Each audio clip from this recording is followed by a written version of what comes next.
Okay guys, today we're going to be going over every tool that you need to make your own DIY custom holsters. So I have a video that I'll put here that talks about how to make holsters from start to finish, and one of my comments said, oh, that's going to cost me a gajillion dollars to get started. I'm going to prove to you and put links, well, in a spreadsheet that I'll put in the description below, for all the tools that you can get to make your own custom holsters for under $100. And even quite a bit under $100 if you go with all the budget options.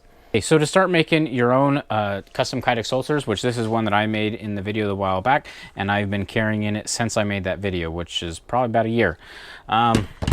So to get started, there's some basic stuff that you need. So the very first thing that I recommend getting is an oven, because you're going to need it, a toaster oven or something like that to warm up the Kydex to actually form it.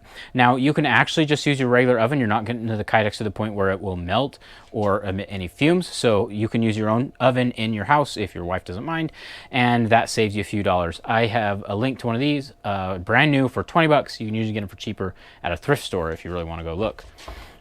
Okay, moving on from there, the next piece of equipment that you're going to need is going to be some sort of Kydex holster press.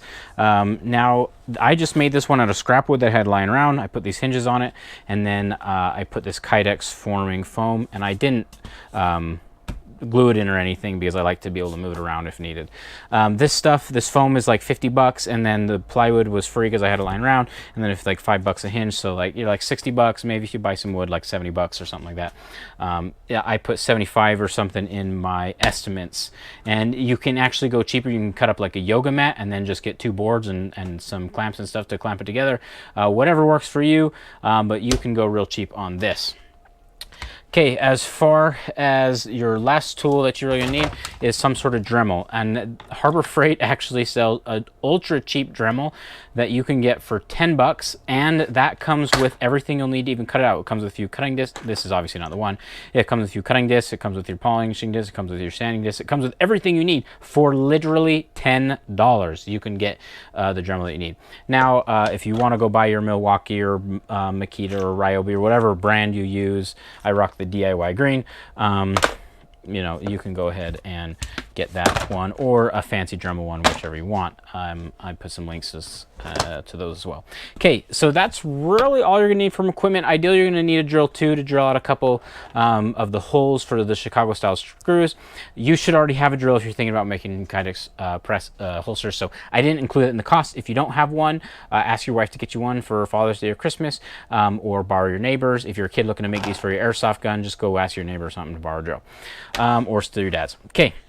So as far as Kydex goes, you're going to want to get 2 sheets. So even in my budget list that came out to $64, I put 2 sheets because it's very likely on your first one you're not going to do it as to the quality that you want. So I recommend you get 2 so you can screw up the first one and get the other one. 2 of these sheets, it's like 15 bucks. I go with the 10-pack route so that way I can make a bunch, and then they're like 45 bucks or something like that. So really not too bad for that. And then you're going to need some sort of clips depending on the style that you want to do.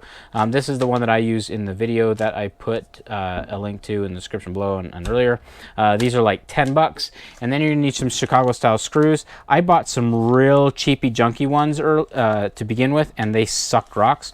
So these ones are like legit for Kydex holsters. They're a little bit more for fewer screws, but just go ahead and get nice ones. It was like 10 bucks for a pack of these, and that's enough for like 3 or 4 holsters. So that's really it. So the totals, I'll throw those up on the screen here. For the fancy Kydex holster thing, you can see everything here added up. I'm about at $200 for everything, and that's for getting the nice stuff. I only put $40 for a Dremel because I didn't, you know, that's not a super nice one, but if you want to get a nice one, it's going to cost a little bit more. Okay, as far as like the budget one, you can see all the costs added up here, and that total came to $64. That's pre-tax, so you have to pay Uncle Sam a little bit on top of that. But even then, you're going to be $70-ish, so that's well under $100 for everything you need to start making Kydex holsters. The barrier to entry to do this, guys, is extremely small. Okay guys, so that's everything you need to make Kydex holsters. So you have no excuse as far as like cost go. Just save up 70 bucks and go get the cheap stuff, and odds are you already have a Dremel lying around. You already have some scrap wood lying around. So then that's going to save you money even for the nicer stuff, and you're going to be only a little bit over $100. So it really is not that expensive. If you have any other suggestions on different equipment or something, or you want to judge my DIY green Dremel, please put in that comments below. I'd be happy to argue tool brands with you. Okay guys, as always, thank you for watching. See you next time.